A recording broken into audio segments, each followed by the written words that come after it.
Hello നമസ്കാരം. അപ്പോൾ ഇന്ന് കുറേ ദിവസം കൊണ്ടുള്ള എൻ്റെ ഒരു ആഗ്രഹമാണ് റിലീസുണ്ടെന്ന് സിനിമ കാണണമെന്ന്.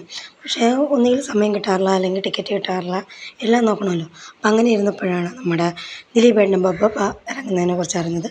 അപ്പോൾ ഞാൻ ബുക്ക് ചെയ്യാമെന്ന് വിചാരിച്ചു. അങ്ങനെ നൈറ്റ് ഷോയ്ക്ക് ടിക്കറ്റ് ബുക്ക് ചെയ്തു. 4 ദിവസം മുന്നേ ബുക്ക് ചെയ്തിട്ടാണ് ടിക്കറ്റ്. അപ്പോൾ ഞാൻ പൊതുവേ നൈറ്റ് തന്നെയാണ് പോവാറ്. വേറെ ഒന്നുമില്ല, പകൽ ചേട്ടന് ജോലിക്ക് പോകണം. അപ്പോൾ നൈറ്റ് ആണെന്നുണ്ടെങ്കിൽ സിനിമയും കണ്ടിട്ട് വന്ന് കിടന്നങ്ങ് ഉറങ്ങിയാൽ മതിയല്ലോ, ജോലി എളുപ്പമുണ്ട്. അപ്പോൾ അങ്ങനെ പോവുകയാണ്. അപ്പോൾ പോണ വഴിക്ക് കണ്ണിലൊരു പക്കി വന്നടിച്ച് കണ്ണ് നീറി. അപ്പോൾ അങ്ങനെ കുറേ നേരം യാത്ര കഴിഞ്ഞ് ലാസ്റ്റ് നമ്മളെത്തി. നെല്ലിമൂടുള്ള ആനു തിയേറ്ററിലാണ് കേട്ടോ ഞാൻ സ്ഥിരമായിട്ട് ടിക്കറ്റ് ബുക്ക് ചെയ്യാറ്.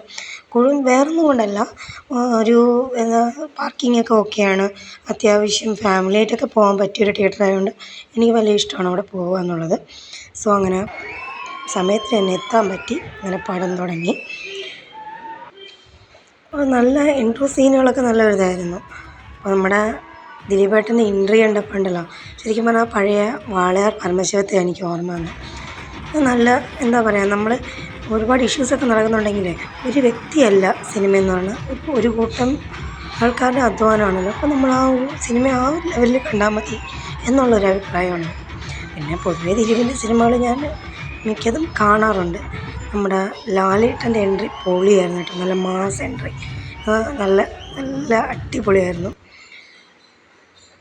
ഇവരുടെ ആ ഒരു കോംബോ എപ്പോഴും സൂപ്പറാണ്. ശരിക്കും പറഞ്ഞാൽ ഒരു അഴിഞ്ഞാട്ടം തന്നെയായിരുന്നു കേട്ടോ, രണ്ടുപേരുടെയും അഴിഞ്ഞാട്ടം. വളരെ നല്ല ഒരു എൻ്റർടൈനിങ് ആയിട്ടുള്ളൊരു മൂവിയായിരുന്നു. ലോജിക്കൊന്നുമില്ല, ഒരു എൻ്റർടൈൻമെൻറ്റ് മൂവി. നല്ല തിരക്കും ഉണ്ടായിരുന്നു. അപ്പം അങ്ങനെ 11:45 സിനിമയൊക്കെ കഴിഞ്ഞ് ഞങ്ങൾ ഇറങ്ങി. ഇതാ നേരെ വീട്ടിലോട്ട്. നമുക്ക് വേണമെന്നുണ്ടെങ്കിൽ ഫാമിലിയായിട്ടൊക്കെ പോയിരുന്ന് കാണാൻ പറ്റുന്ന ഒരു മൂവിയാണ്. കാരണം വൾഗറായിട്ടോ മോശമായിട്ടുള്ള ഒന്നുമില്ല, ഒരു പക്ക എൻ്റർടൈൻമെൻറ്റ് മൂവി. അത്രേ ഉള്ളൂ. Okay, by.